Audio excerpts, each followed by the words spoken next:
Hello everyone, welcome to my channel wise minds engineering. तो आज हम लोग स्टार्ट करेंगे प्रोजेक्ट मैनेजमेंट एंड एंटरप्रेन्योरशिप की फर्स्ट यूनिट। फर्स्ट यूनिट क्या है? एंटरप्रेन्योरशिप। तो इसमें हम लोग सबसे पहले पढ़ेंगे व्हाट इज एंटरप्रेन्योर या फिर हु इज एंटरप्रेन्योर। तो an entrepreneur is one who always searches for change, responds to it and exploit it as an opportunity.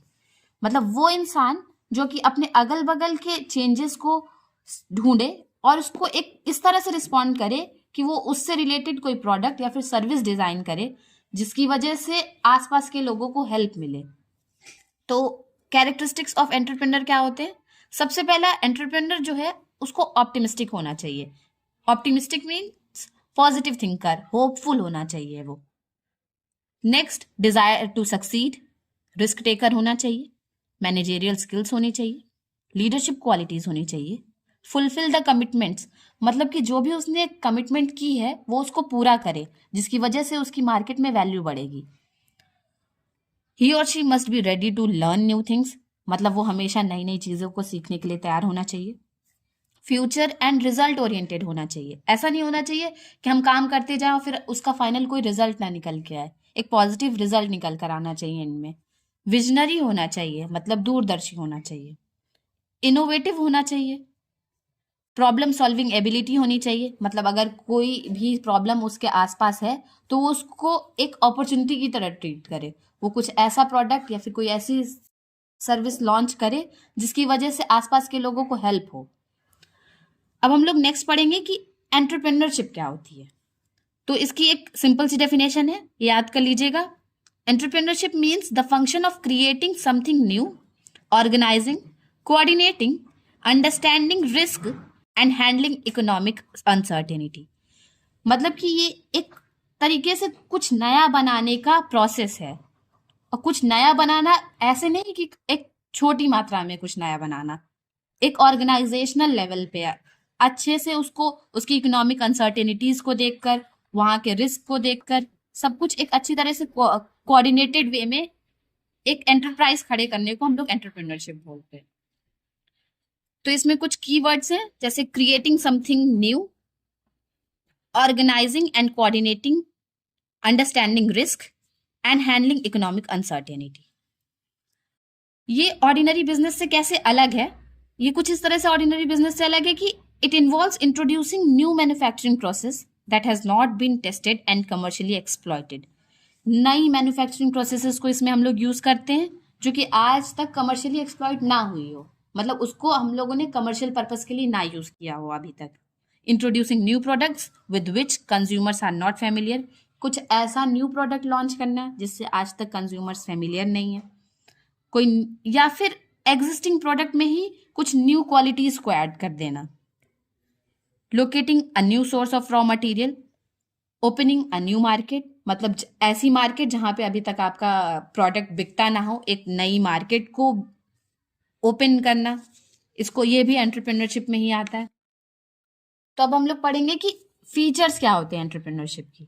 सबसे पहले वो इकोनॉमिक होना चाहिए, मतलब अगर हम लोग उसमें कैपिटल इन्वेस्ट कर रहे हैं तो हमको फाइनली उसका आउटपुट कुछ ऐसा मिलना चाहिए कि हमको उसके साथ प्रॉफिट हो।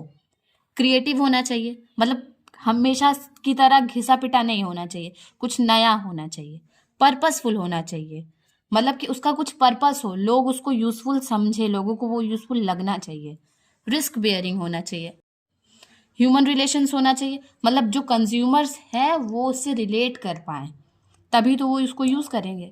फ्लेक्सिबिलिटी होनी चाहिए, मतलब अगर हम लोग उसको किसी न्यू मार्केट में लॉन्च करें या फिर यूज करें तो वहां पे भी अडेप्ट कर जाए वो हमारा प्रोडक्ट या फिर सर्विस। इनोवेशन होना चाहिए, न्यू होना चाहिए यानी। अब हम लोग पढ़ेंगे कि फेजेस ऑफ एंटरप्रेन्योरशिप डेवलपमेंट क्या होते हैं। 3 फेज होते हैं, बहुत सिंपल सा। Initial phase, development phase, support phase. Initial phase में क्या करते हैं? अवेयरनेस फैलाते हैं अपने आसपास। डेवलपमेंट फेज, इसमें ट्रेनिंग प्रोग्राम्स देते हैं। सपोर्ट फेज, इसमें काउंसलिंग और असिस्टेंस प्रोवाइड करते हैं। तो अब एक क्वेश्चन आता है कि नीड ऑफ एंटरप्रेन्योरशिप, इसमें हम लोग बहुत ज़्यादा कंफ्यूज हो जाते हैं इस बात से कि नीड ऑफ एंटरप्रेन्योरशिप, मतलब कि क्वेश्चन ये पूछ रहा होता है कि एंटरप्रेन्योरशिप की क्या नीड्स होती हैं। जैसे एंटरप्रेन्योरशिप क्या क्या मांगता है, एक सक्सेसफुल एंटरप्रेन्योरशिप होने के लिए? तो सबसे पहला पैशन, परसिवरेंस एंड परसिस्टेंस। मतलब पैशन होना चाहिए, मतलब एक स्ट्रांग अर्ज होनी चाहिए कुछ करने की। उसके साथ साथ परसिवरेंस और परसिस्टेंट, मतलब एक मैच्योर तरीके से हम लोग उसको हम आगे कंसिस्टेंसी के साथ उसको बढ़ाएं। ऐसा नहीं कि पैशन है, स्टार्ट तो कर दिया मगर फिर हम लोग उसको आगे बढ़ा नहीं पाए। तो परसिवरेंस और परसिस्टेंस भी उतना ही इंपॉर्टेंट है। फिर नेक्स्ट, बिग ड्रीमर होना चाहिए। जो भी एंटरप्रेन्योर है उसको बिग ड्रीमर होना चाहिए। लर्निंग कैपेसिटी होनी चाहिए। ही और she must B a good listener. उसके पास फाइनेंसिंग पार्टनर होना चाहिए। कोई ना कोई तो होना चाहिए ना कैपिटल इन्वेस्टमेंट करने के लिए, तो वही financing partner. Next, entrepreneurial competencies.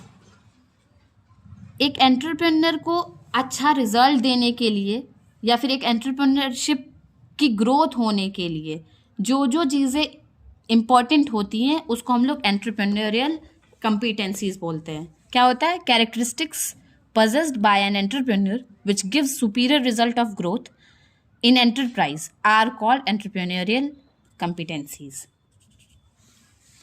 Next है फैक्टर्स अफेक्टिंग एंटरप्रेन्योरियल डेवलपमेंट। हम लोग यहाँ पे 4 फैक्टर्स पढ़ेंगे। पहला इकोनॉमिक फैक्टर, जो कि सबसे ज़्यादा ज़रूरी होता है। नॉन इकोनॉमिक फैक्टर्स भी कुछ होते हैं। Psychological factors, governmental actions. पहला इकोनॉमिक फैक्टर में क्या आता है? Most importantly capital, labour, raw material और मार्केट, ये सब इकोनॉमिक फैक्टर में आते हैं। नॉन इकोनॉमिक फैक्टर में आता है सोशल मोबिलिटी और सिक्योरिटी।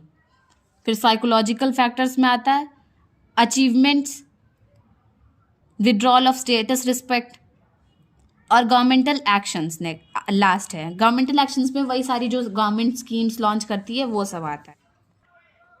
अब हम लोग नेक्स्ट पढ़ेंगे मैकक्लेंड्स मोटिवेशन थ्योरी। मैकक्लेंड्स ने मोटिवेशनल नीड्स को 3 टाइप में डिस्क्राइब किया है। सबसे पहला अचीवमेंट मोटिवेशन, NAC। दूसरा अथॉरिटी या फिर पावर मोटिवेशन, NPOW। और तीसरा एफिलिएशन मोटिवेशन।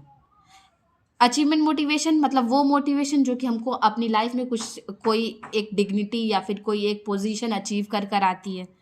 नेक्स्ट अथॉरिटी या फिर पावर मोटिवेशन, मतलब ये वो मोटिवेशन होती है जो हमको कोई ना कोई हम अगर किसी अथॉरिटेटिव जगह पे होते हैं तब जो मोटिवेशन होती है, या फिर उसको पाने के लिए जो मोटिवेशन होती है उसको पावर मोटिवेशन बोलते हैं। फिर नेक्स्ट है और लास्ट है एफिलिएशन मोटिवेशन। ये काफ़ी इंपॉर्टेंट पार्ट है, इसको इसमें अच्छे से लाइन से याद कर लीजिएगा ताकि वहाँ पे लिख पाएँ ये, क्योंकि आ सकता है। फिर नेक्स्ट है कॉन्सेप्चुअल मॉडल ऑफ एंटरप्रेन्योरशिप। इसमें 4 कंपोनेंट्स होते हैं। द पर्सन, मतलब जो एंटरप्रेन्योर है। द टास्क, मतलब जो भी उसको उसमें टास्क परफॉर्म करना है अपना एंटरप्रेन्योरशिप को बढ़ाने में। और फिर एनवायरनमेंट और ऑर्गेनाइजेशन। और ये सारे ही जितने भी पार्ट्स हैं ये सारे एक दूसरे से इंटर रिलेटेड होते हैं। मतलब सिर्फ पर्सन अकेले नहीं कुछ कर सकता है, उसको एक ऑर्गेनाइजेशन के साथ रहकर काम करना पड़ेगा। उसके ऊपर एनवायरनमेंट का भी इम्पैक्ट पड़ता है और उसको कुछ ना कुछ टास्क परफॉर्म करना पड़ेगा जिसकी वजह से वो एक अच्छा एंटरप्राइज खड़ा कर सके। अब नेक्स्ट है एंटरप्रेन्योर्स।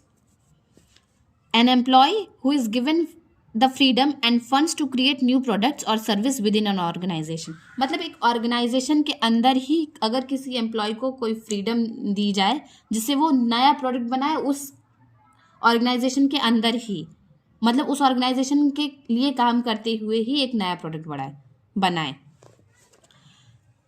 इसमें ये क्या करता है? Starts business in existing company, मतलब जो एग्जिस्टिंग कंपनी है उसी में वो बिजनेस स्टार्ट करता है।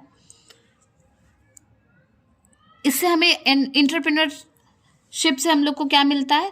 इनोवेटिव आइडियाज़ मिलते हैं। एनकरेज मतलब एक्सपेरिमेंटेशन को एनकरेजमेंट मिलती है। मतलब अगर कोई एम्प्लॉय है वो कुछ एक्सपेरिमेंट करना चाहता है तो उसको एनकरेजमेंट मिलती है। अवेलेबिलिटी ऑफ रिसोर्सेज होती है, मतलब हमको पता चलता है कि हमारे जो एंटरप्राइज है उसके अंदर कितने और रिसोर्सेज हैं। मतलब हम लोगों को अपना मैन पावर पता चलता है कि कितने लोग कितने स्किल्ड है, ये पता चलता है। एनकरेज टीम वर्क, एक तरह से टीम वर्क को भी इसमें प्रोत्साहन मिलता है। और एक बहुत छोटा सा और मगर इम्पॉर्टेंट पार्ट है एंटरप्रेन्योर और इंट्राप्रेन्योर में डिफरेंस। जो एंटरप्रेन्योर होता है वो इंडिपेंडेंट बिजनेसमैन होता है, और जो इंट्राप्रेन्योर होता है वो उसी कंपनी में सीनियर एग्जीक्यूटिव होता है, मतलब ओनर नहीं होता है। एंटरप्रेन्योर जो होता है वो ओनर होता है, जैसे कंप्लीट ओनर ऑफ बिजनेस वो होता है, और ये पार्शियल ओनर होता है। एंटरप्रेन्योर जो होता है वो फाइनेंस को कंट्रोल करता है, इंट्राप्रेन्योर फाइनेंस के लिए बिल्कुल भी रिस्पॉन्सिबल नहीं होता है, उसको तो अपनी प्रॉपर सैलरी मिल रही है तो उसको क्या ही मतलब है। फिर एंटरप्रेन्योर जो होता है वो फुल रिस्क बेयरर होता है, मतलब अगर कोई रिस्क होगा तो वो कम्प्लीटली उसको ही हैंडल करना पड़ेगा। इसमें इसका कुछ नहीं होता है, रिस्क इस कंपनी का रिस्क होता है। एंटरप्रेन्योर जो होता है वो अनसर्टेन होता है अपने प्रॉफिट या फिर लॉस को लेकर, मतलब अगर प्रॉफिट हुआ तो बहुत अच्छा, लॉस हुआ तो फिर उसी को झेलना पड़ेगा। मगर एंटरप्रेन्योर में क्या होता है, कंपनी को प्रॉफिट हो या फिर लॉस हो, एंटरप्रेन्योर में ये होता है कि सैलरी उसकी फिक्स्ड होगी अपनी। एंटरप्रेन्योर में क्या होता है, guide their venture by their own judgement, मतलब इसमें फाइनल डिसीजन इन्हीं का चलता है। मगर इस इंट्राप्रेन्योर जो होते हैं वो बॉस लीड करते हैं इनके। अब नेक्स्ट पढ़ेंगे हम लोग टाइप्स ऑफ एंटरप्रेन्योर्स। तो ये कई सारी बेसिस पे डिवाइड हुआ है। सबसे पहला बेसिस जो हम लोग पढ़ेंगे वो है इकोनॉमिक डेवलपमेंट के बेसिस पे। इसमें 4 टाइप होते हैं। इनोवेटिव एंटरप्रेन्योर, मतलब ये जो है ये एक्सपेरिमेंटेशन करने में बिलीव करते हैं, न्यू चीज़ें ट्राई करने में बिलीव करते हैं, जो इनोवेटिव एंटरप्रेन्योर होते हैं। नेक्स्ट जो होते हैं वो एडॉप्टिव और इमिटेटिव एंटरप्रेन्योर, मतलब कि ये किसी और का यूज़ किया हुआ आइडिया, किसी और का दिया हुआ आइडिया को कॉपी करते हैं, इनका खुद का नहीं होता है। जैसे इनोवेटिव एंटरप्रेन्योर्स में ये होता है कि वो अपने खुद के आइडियाज़ लेते हैं, मगर एडॉप्टिव में ये होता है कि वो दूसरे के आइडियाज़ को अडॉप्ट करते हैं। नेक्स्ट हो गया फैबियन एंटरप्रेन्योर। ये क्या करते हैं, पुरानी एज ओल्ड टेक्निक्स को यूज़ करते हैं, न्यू टेक्निक्स को नहीं यूज़ करते, पुरानी टेक्निक्स को ही यूज़ करते हैं। नेक्स्ट है ड्रोन एंटरप्रेन्योर, और ये सबसे ज़्यादा रिजिड एंटरप्रेन्योर होते हैं, मतलब ये न्यू टेक्नोलॉजीज़ को बिल्कुल भी यूज़ नहीं करना चाहते हैं, ये रिफ्यूज़ कर देते हैं न्यू अपॉर्चुनिटीज़ को यूज़ करने के लिए। नेक्स्ट बेसिस है on the basis of type of business, किस तरीके का बिजनेस हम लोग खड़ा करना चाहते हैं इस पर डिपेंड करेगा। पहला है बिजनेस एंटरप्रेन्योर, ये इसमें बिजनेस बनाते हैं, एक आइडिया लेते हैं जिससे न्यू प्रोडक्ट या फिर न्यू सर्विस क्रिएट करते हैं, जिसकी हेल्प से वो एक नया बिजनेस क्रिएट करते हैं। नेक्स्ट है ट्रेडिंग, इसमें ट्रेडिंग एंटरप्रेन्योर इसमें मेनली ट्रेडिंग करते हैं, जो मैन्युफैक्चर्ड गुड्स हैं उसको ट्रेड करने का काम करते हैं। उसके बाद है इंडस्ट्रियल एंटरप्रेन्योर, इसमें क्या करते हैं ये लोग बेसिकली जो है मैन्युफैक्चरर्स होते हैं, मतलब मैन्युफैक्चरिंग से डील करते हैं, कोई भी प्रोडक्ट का डिज़ाइनिंग उसका प्रोडक्शन से डील करते हैं। नेक्स्ट है कॉरपोरेट एंटरप्रेन्योर, ये लोग कॉरपोरेट इंडस्ट्रीज़ को में होते हैं, मतलब ये कॉरपोरेट इंडस्ट्रीज़ को यूज़ करते हैं।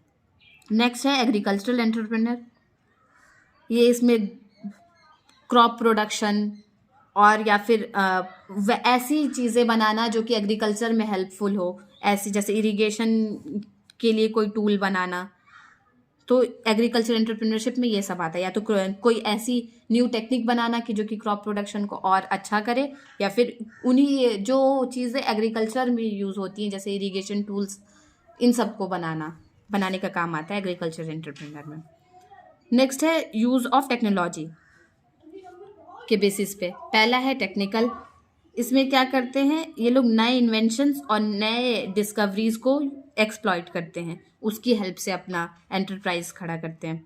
नेक्स्ट है नॉन टेक्निकल, इसमें ये लोग मेनली टेक्निकल काम नहीं करते, इसमें जैसे मार्केटिंग हो गई, प्रमोशनल स्ट्रैटेजीज हो गई, इन सब को यूज़ करते हैं। इसमें प्रोफेशनल एंटरप्रेन्योर्स ये वो होते हैं जो कि बिजनेस या फिर बिजनेस को इस्टेब्लिश करने में जो इंटरेस्टेड होते हैं। फिर लास्ट है हमारा मोटिवेशन के बेसिस पे एंटरप्रेन्योर्स को डिवाइड किया गया है। इसमें आता है प्योर एंटरप्रेन्योर, इंड्यूस्ड एंटरप्रेन्योर और मोटिवेटेड एंटरप्रेन्योर्स। अब नेक्स्ट एक बहुत इंपॉर्टेंट टॉपिक है एंटरप्रेन्योरियल डेवलपमेंट प्रोग्राम्स, इसको एडीपीज भी बोलते हैं शॉर्ट फॉर्म में। ये इसमें क्या होता है, ये it helps in developing entrepreneurial abilities among individuals, मतलब कि ये लोगों में एंटरप्रेन्योरियल स्किल्स डालते हैं, मतलब एक तरह से उन लोगों को ट्रेन करते हैं, एंटरप्राइज को इस्टेब्लिश करने की स्किल्स देते हैं उनको। Refers to development and polishing of entrepreneurial skills into a person, मतलब उनके अंदर उनको वो स्किल्स देते हैं और फिर उसको पॉलिश करते हैं उन स्किल्स को। इसका मेन ऑब्जेक्टिव क्या होता है? Make people have good understanding with law, मतलब लोगों को लॉ से रिलेटेड अच्छी अंडरस्टैंडिंग प्रोवाइड करते हैं ताकि वो अपने पेटेंट्स और ईडीपीज का मेन ऑब्जेक्टिव होता है to make people have good understanding with law, मतलब लॉ से रिलेटेड उनको सारी अच्छे से अंडरस्टैंडिंग हो ताकि वो उनको अगर अपने एंटरप्राइज खड़ा करने में किसी तरह की ज़रूरत हो तो वो खुद से समझ सकें। नेक्स्ट है develop and strengthen entrepreneurial qualities, मतलब उनको पहले ट्रेन करते हैं, एंटरप्रेन्योरियल क्वालिटीज़ देते हैं और फिर उस स्ट्रेंथन करने में भी उनको हेल्प करते हैं। Develop small and medium scale enterprise, मतलब स्मॉल और मीडियम स्केल एंटरप्राइज को इस्टेब्लिश करने में भी उनको हेल्प करते हैं। क्रिएट एम्प्लॉयमेंट अपॉर्चुनिटीज़, अब क्योंकि हम लोगों ने स्मॉल और मीडियम स्केल एंटरप्राइजेस इस्टेब्लिश किए तो इससे एम्प्लॉयमेंट तो ऑब्वियसली बढ़ जाएगा। Industrialise rural and backward section of society, ऐसी सोसाइटी जहाँ पे इंडस्ट्रियलाइजेशन बिल्कुल भी नहीं है वहाँ पे इंडस्ट्रियलाइजेशन करते हैं। Understands merits and demerits of entrepreneurship, हाँ ये लोगों को समझने में हेल्प करते हैं कि एंटरप्रेन्योरशिप की मेरिट्स यानी उसके एडवांटेजेस और डिसएडवांटेजेस क्या है। और लास्ट, अब फेजेस ऑफ ईडीपीज क्या होते हैं? इसमें 3 फेज होते हैं। प्री ट्रेनिंग फेज, जिसमें जहाँ पे वो लोग ट्रेनिंग देंगे उसका लोकेशन सेलेक्शन करते हैं। प्रोजेक्ट कौन ट्रेन करेगा, प्रोजेक्ट लीडर सेलेक्ट करते हैं। सेटअप बेसिक इंफ्रास्ट्रक्चर, वो बिल्डिंग बनाते हैं जहाँ पे ट्रेनिंग होगी। एनवायरमेंटल स्कैनिंग करते हैं कि वो एनवायरमेंट उनके लिए सूटेबल है भी कि नहीं ट्रेनिंग के लिए। प्लानिंग करते हैं, प्रॉपर प्लानिंग के साथ होता है, ऐसा नहीं कि कहीं भी कुछ भी करने लगे। मोटिवेशनल कैंपेन्स करते हैं ताकि लोग ज्वाइन करें उनके प्रोग्राम को। फिर नेक्स्ट होता है ट्रेनिंग फेज, इसमें वो लोग उनको नॉलेज और ट्रेनिंग देते हैं। ये मोस्टली 4 to 6 वीक्स का एक प्रोग्राम होता है। फिर नेक्स्ट लास्ट होता है पोस्ट ट्रेनिंग फेज, इसमें वो उन लोगों को फॉलो अप असिस्टेंस देते हैं, मतलब उनको बताते हैं कि उनको कहाँ से कौन सा फंड मिल सकता है या फिर कौन सी स्कीम्स वो यूज़ कर सकते हैं। मतलब एक तरीके से ट्रेनिंग करने के बाद भी उनको मोटिवेट करते हैं। रिव्यू, अब फिर उसके बाद इनका 2 काम और होते हैं। रिव्यू करते हैं अपना प्री ट्रेनिंग वर्क और ट्रेनिंग प्रोग्राम को, ताकि उनको पता चल पाए कि कहीं अगर उनसे कमी रह गई है तो कहाँ रह गई है, ताकि वो नेक्स्ट टाइम उसको यूज़ कर सके। अब कुछ कुछ इंस्टीट्यूशंस भी हैं जो कि फाइनेंशियल एंड ट्रेनिंग सपोर्ट देती हैं एंटरप्रेन्योर्स को, तो उनको हम लोग पढ़ लेते हैं। इसी में हम लोग इसको ऐड भी कर सकते हैं कि कौन कौन सी इंस्टीट्यूशन जो है वो फाइनेंशियल और ट्रेनिंग सपोर्ट देती है एंटरप्रेन्योर्स को। सबसे पहला है डिस्ट्रिक्ट इंडस्ट्रीज सेंटर, ये डिस्ट्रिक्ट लेवल पे इंडिविजुअल्स को हेल्प करती है और सपोर्ट करती है फाइनेंशियली और ट्रेनिंग प्रोवाइड करके एंटरप्रेन्योरशिप के लिए वो मोटिवेट करती है। नेक्स्ट है टीसीओ, टेक्निकल कंसल्टेंसी ऑर्गेनाइजेशन, ये एक तरीके से टेक्निकल सपोर्ट देती है, कंसल्टेंसी प्रोवाइड करती है उन एंटरप्रेन्योर्स को। नेक्स्ट है स्टेट फाइनेंशियल कॉरपोरेशन, ये स्टेट लेवल पे फंड्स प्रोवाइड करती है एंटरप्रेन्योर्स को ताकि वो अपने एंटरप्राइज को स्टैब्लिश कर सकें। नेक्स्ट है एसआईएसआई, स्मॉल इंडस्ट्रीज सर्विस इंस्टीट्यूट, ये स्मॉल इंडस्ट्रीज को इस्टेब्लिश करने के लिए हेल्प करती है, असिस्टेंस प्रोवाइड करती है। और एक लास्ट मगर सबसे इम्पॉर्टेंट ये पूछा जा सकता है, नाबार्ड, इसका फुल फॉर्म होता है national bank for agricultural and rural development, मतलब ये मेनली बैकवर्ड एरियाज और रूरल एरियाज में इंडस्ट्रियलाइजेशन के लिए हेल्प करती है। अब डिफरेंट ईडीपीज जो हैं गवर्नमेंट ने जो स्टार्ट किए हैं उसमें उनके नाम देख लेते हैं। Startup India, Atal innovation mission, AIM भी बोलते हैं इसको, support to training and employment programme, STEP, support to training and employment programme for women, ये मेनली विमेन के लिए है। और लास्ट प्रधानमंत्री कौशल विकास योजना। अब क्या प्रॉब्लम्स फेस होती हैं ईडीपीज को? तो सबसे पहला कि no clear policy at national level, मतलब कि स्कीम्स तो लॉन्च हो जाती है मगर कोई क्लैरिटी नहीं होती है उन स्कीम्स की। नेक्स्ट, नो क्लियर ऑब्जेक्टिव, कोई ऑब्जेक्टिव क्लियर नहीं होता है। इन लोगों ने ट्रेनिंग दे दी, सब लोग ट्रेनिंग ले लेते हैं, मगर कोई ऐसा यूजफुल एंटरप्रेन्योर निकलता नहीं है वहाँ से। पुअर फॉलोअप, हाँ अब ट्रेनिंग दे तो दी, मगर उसके आगे क्या करना है उसको कोई समझाने वाला नहीं होता है।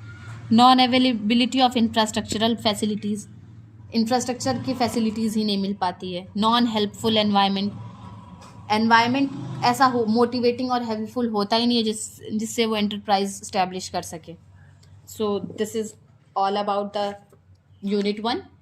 Thank you everyone. So if you like the video, please hit the like button, share it to your friends and subscribe my channel for more such videos. Thank you.